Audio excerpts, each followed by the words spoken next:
confetti club. It is Pixie and it has been a little bit of a while since I've filmed. I am here in my bathroom today with you.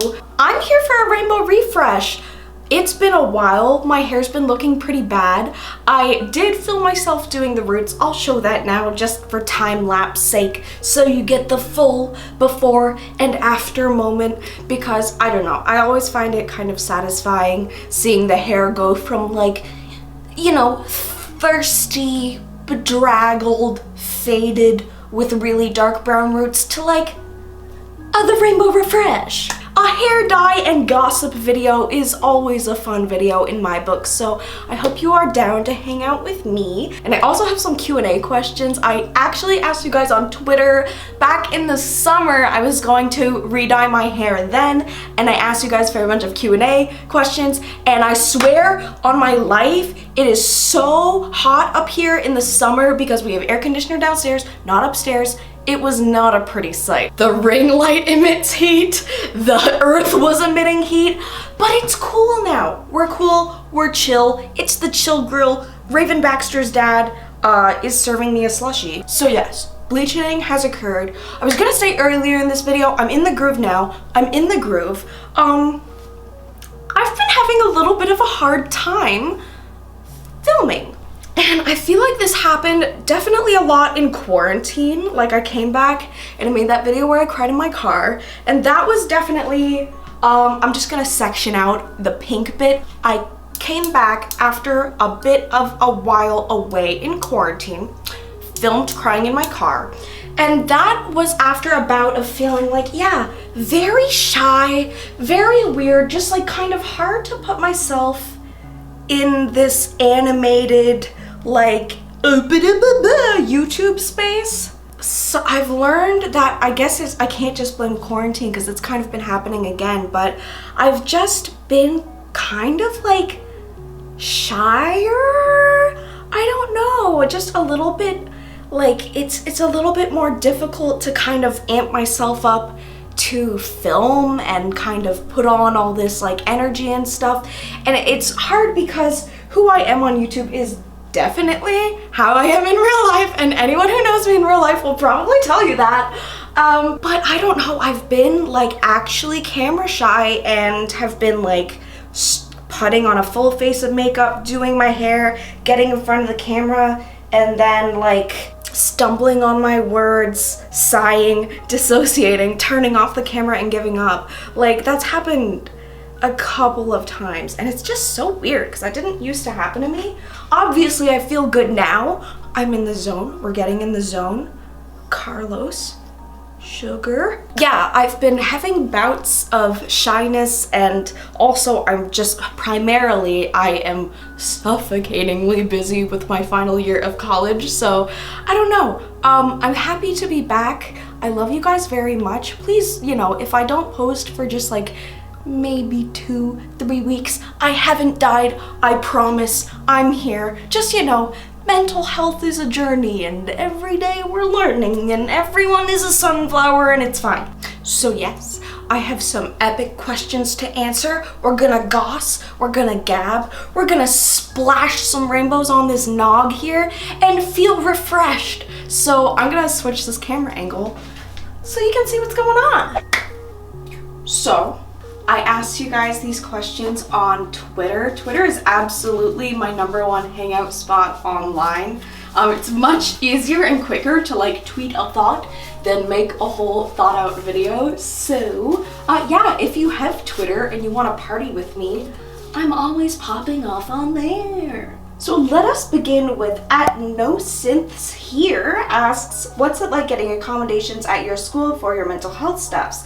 I'm a disabled disability researcher in the US, so I'm always curious. Thank you for your very interesting question. I think that my school is pretty good. Over the summer, they sent, like, I got a form in my email asking me if I wanted accommodations this year again. So I guess you're asking what those accommodations are. First of all, it's pretty easy to get the accommodations if you need them. And basically what it is, it's time and a half for like any project. So if you need extra time for any mental health reason, and of course it's like case by case too, if you need extra help, if you've had like a death in the family, or if your boyfriend's appendix explodes and he's gone for a month and a week out of nowhere, you can obviously totally get help for that. They're very on our side. They're very like rooting for us. So I actually used my accommodations for the first time this week, literally. It's been piling up, my dudes. And we have to do weekly fittings for 6 weeks in a row with one model each week. And I struggle with communication, and I know I seem, and I am outgoing, and I am like a social person, but I definitely have a twitching eyelid and a jittering leg when I'm sitting in front of my emails and my inbox, and I really struggle with instant messaging and even email. So yeah, organizing fittings for all the models and stuff has been a little bit of a roadblock for me, but I'm now on track, and I got my accommodations for a week and a half, and we're all doing good, so yeah. Lol, it's Lloyd asks, are you planning on making any unisex clothes for your brand? I want to buy, but I can't rock a dress. Absolutely, Lloyd, my pal. We had to do actually 120 different design sketches, and I had a lot of jumpsuits and pant numbers and little, I love a jumpsuit. All of my models are femme presenting. I have a couple NB icons, but all of the germs for my 6-look collection are like skirts and dresses and stuff. I don't think I actually, yeah, no, I have no pants. No pants this time around. But for sure they shall come. Oh, yeah, this is problematic. Ooh, you know what I can show is that in tailoring class, modern tailoring, we are making suit jackets out of wool. It is a 21-piece pattern, my friends. Holy crap. But yeah, that is super fun. So I know how to make things for different types of bodies. Broad-shouldered, small-shouldered. Let's abolish using, you know, gendered words for fashion, because it's all clothes. Also, this is how I do the back of my head. Ghibli Bilbo asks, what hobby/activities beyond sewing do you do to help when you're down or to stay mindful? Crocheting, my pal. I know I've gossed about that a lot in like my favorites video and stuff, so I'll mention things other than crocheting, but definitely that. Recently, I've been loving to color. Drawing, number one, is fun for sure, but I don't know, it's nice to just let your brain go numb and like pick up a crayon and color. Straight up a pretty cure coloring sheet, like Mia. Honestly, like for me to recharge, I love spending time with Steve, which is a lame answer, but it's a true answer. I also have a playlist that I keep of like my favorite number one, I call it the best. It's just called the best. My number one favorite videos on YouTube by my favorite creators that make me laugh, like just inconsolably laugh. So if that video can't make me laugh, like something is very wrong if I cannot chortle a chuckle after that. Boop, boop, boop. Okay, I gotta do the yellow, okay. I'm gonna do this without gloves because I'm running out of gloves and because gloves aren't good for the earth. So if I have yellow nails, I have yellow nails. Ooh, Kawaii Lil Wolf asks, what percentage of tattoos are you planning on having on your body? And any new ideas for ones you want?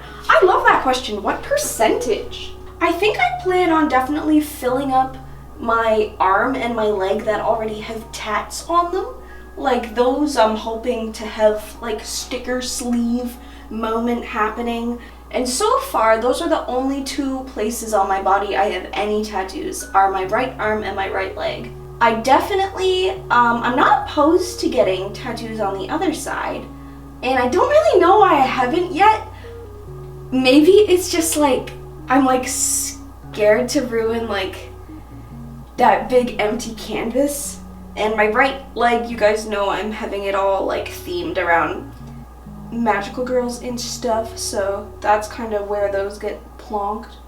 Hello Kitty Stan, but kind of spelled out all funny, asks, what are some things you should teach yourself before going to school for fashion that would make things easier. I think this is a very fun question and definitely one that I was asking, you know, shortly before I went to fashion school. Honestly, first thing that comes to my mind is maybe like a weird question if you're just in America where inches are, I don't know, like, you know, there's no weird measurement nonsense going on, but know what system of measurement your school uses and get used to that beforehand, because one of my biggest struggles was converting everything in my head. I don't know why I was used to using inches my whole life. I live in Canada, we use the metric system, but I don't know, I had to start computing extra hard in my brain, and I feel like that could have been something I easily could have, you know,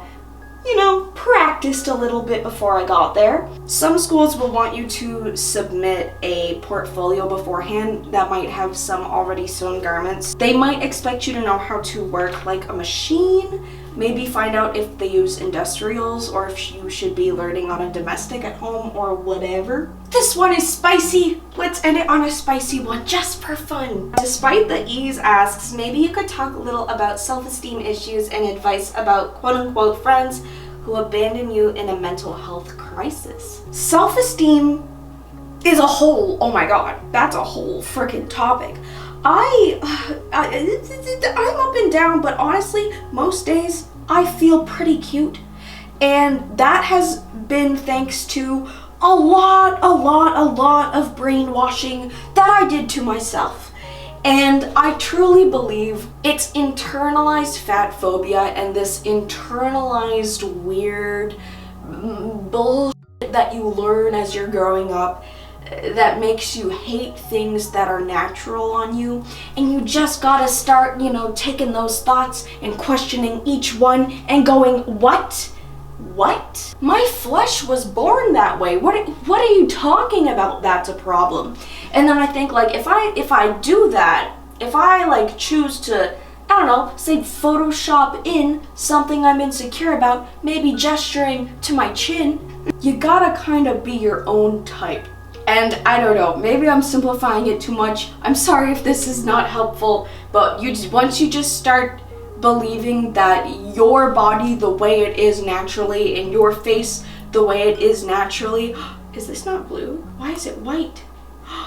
That's not blue. Why is it white? Am I gonna sue? Am I gonna sue? Dude, this is blue hair dye. Or am I capturing an ultimate supreme hack moment? What is that? That smells like bleach cream. What is this? I'm gonna die. Am I? Bro, that smells like it is not. I think that's bleaching cream. I was talking about something spicy, and then my blue hair dye was a huge and major prank. 100%, I'm not saying this, I know you don't have smell-o-vision. I am 100% certain that, yeah, this is an active ingredient that would probably bleach my hair. What the hell? Oh my god, okay, I have to take this back to Sally and be like, oh my god, bro, that's such tea. I don't have any more blue. Okay, this rainbow refresh is gonna have to be partial. That's crazy! They did not sell me blue hair dye and there was bleaching cream in it. That would be the scandal of the century. Okay, I guess I'll do the purple, cause that's not blue. It's a strand test to ensure. Are you sure? Refreshing fragrance? No, it's not. It smells like bleach, Mama. Should I do a little strand test? Okay, I'm gonna do it. I'm gonna do a strand test. Oh my god.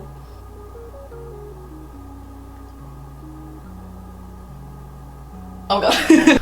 Okay, we're gonna skip the blue section entirely because I believe I'm being pranked by Sally and her beauty supplies.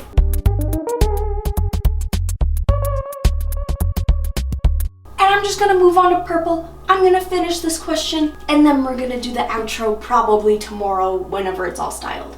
Friends that abandon you during a mental health episode. are not your friends at all. And you don't have to like remove these people from your life. You don't have to send them a long-winded email, but I mean, it depends on your situation.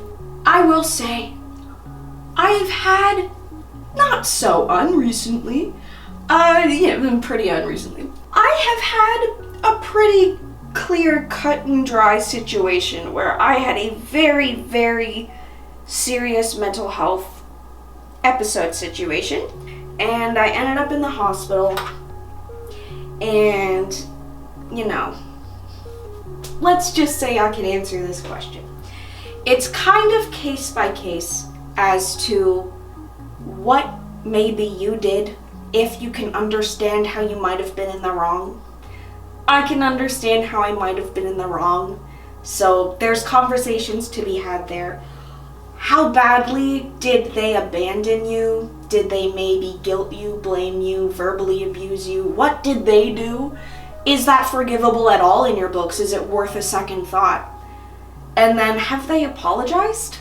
It's also a really big one, because sometimes when the shit is hitting the fan and everything's happening and the police are being called, and like, you know, if you're having a really, really big, if there's a 5150, if, you know, mental health crap is happening, sometimes it can take a couple of weeks or a couple of months or maybe even a couple of years for people to see the dust settle and understand, I think I was on the wrong side in that situation, or maybe I think I said some hurtful things, or maybe you think you were in the right and that you don't feel bad about not answering their call or whatever. It's so situational, but I just want to say, if the fact that you had to ask this question at all, it sounds like I would encourage you to stand up for yourself and, yeah, not keep someone in your life if they're not going to be there for you if your life's on the line. Let's rinse.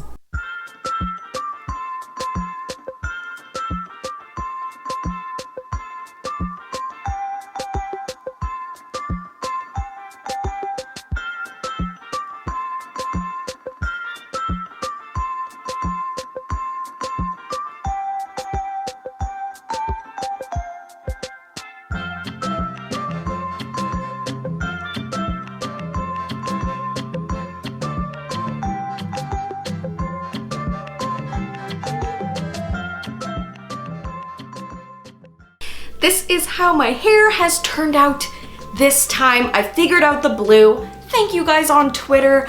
I got permanent instead of semi-permanent. I still think the footage is funny. I really thought I was being bamboozled.